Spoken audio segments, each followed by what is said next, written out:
History is usually told as a collection of remarkable people. I prefer to ask a quieter question: what sort of world made them possible? In this episode, we are looking at Alexander the Great, not as a legend carved in marble, not as a hero preserved by poetry, but as a young man moving very quickly through a world that rewarded speed and struggled to survive it. This is a story about acceleration, about what happens when victory arrives before structure knows how to respond. And it's worth asking not whether Alexander was great, but whether greatness itself can move too fast. Alexander is born in 356 BC in Macedon. Macedon is not the cultural heart of Greece. It sits at the edge, rough, poor, and far less patient. While Athens debates, Sparta conserves, Macedon trains. The Greek world, by this point, is tired. Tired of arguments, tired of delays, and tired of waiting for consensus. Speed quietly is becoming attractive. Alexander's father, Philip II, understands this moment. Philip does not merely improve the army, he reorganizes it. He lengthens the spear, tightens formations, trains soldiers to move as a single body. This is not just a military reform, it is organizational speed. By the time Alexander is a teenager, Macedon can act faster than its neighbors can decide. The ground is already set. Alexander is educated by Aristotle. This often romanticized, but its effect is practical. He studies Homer, absorbs stories of heroes who act decisively, men remembered not for restraint but for movement. Speed in these stories has meaning. This combination is potent. A fast army, an able commander, guided by a mind that believes motion itself carries purpose. In 336 BC, Philip II is assassinated. Alexander is 20 years old. This should be a chaos. Instead, Alexander moves. Rivals are eliminated. Cities are subdued. Greece is reminded swiftly who leads. Speed reassures. In moments of uncertainty, movement feels like authority. Momentum gathers. In 334 BC, Alexander crosses into Asia Minor. This is not a reckless raid. It is momentum turning outward. At the Battle of Garnicus, Alexander leads from the front. At Issus in 333 BC, he defeats Darius III. Persia is vast, wealthy, organized, but it is slow, like a great door that takes time to swing shut.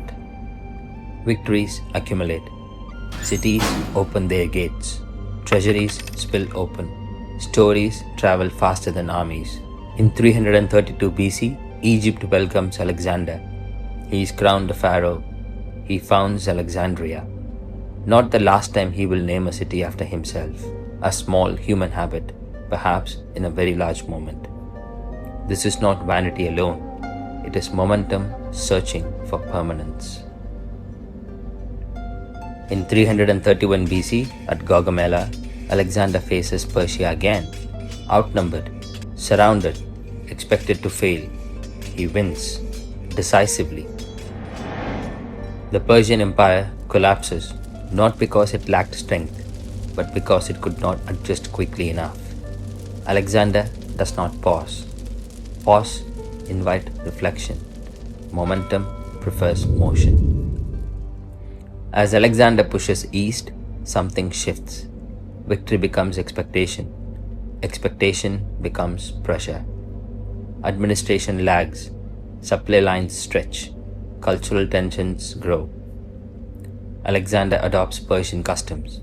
He asks Macedonians to bow. He speaks of divine descent. This is meant to unify. Instead, it confuses. Is he king? Is he conqueror? Is he God? One might wonder how this felt to those watching it unfold. Momentum is now moving faster than clarity can follow. In 326 BC, Alexander reaches India. At the Battle of Hyphasis, he defeats King Porus. It is a hard victory, costly, exhausting. And then something unprecedented happens. The army refuses to go further, not in defeat, but in exhaustion. For the first time, momentum meets a limit, not imposed by enemies, but by reality itself. Alexander turns back, not defeated, but constrained. In 323 BC, in Babylon, Alexander dies. He is 32 years old. When asked who should inherit his empire, he is said to reply, "To the strongest."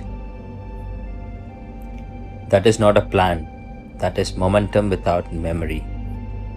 The empire fractures almost immediately. Generals fight, territories split, unity dissolves. Speed conquered the world, but did not remain long enough to teach it how to hold together. Alexander was not reckless.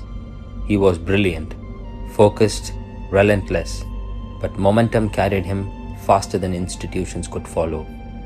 Victory arrived before governance, expansion before consolidation, movement before meaning. His empire did not fall because it was weak, but because it was unfinished.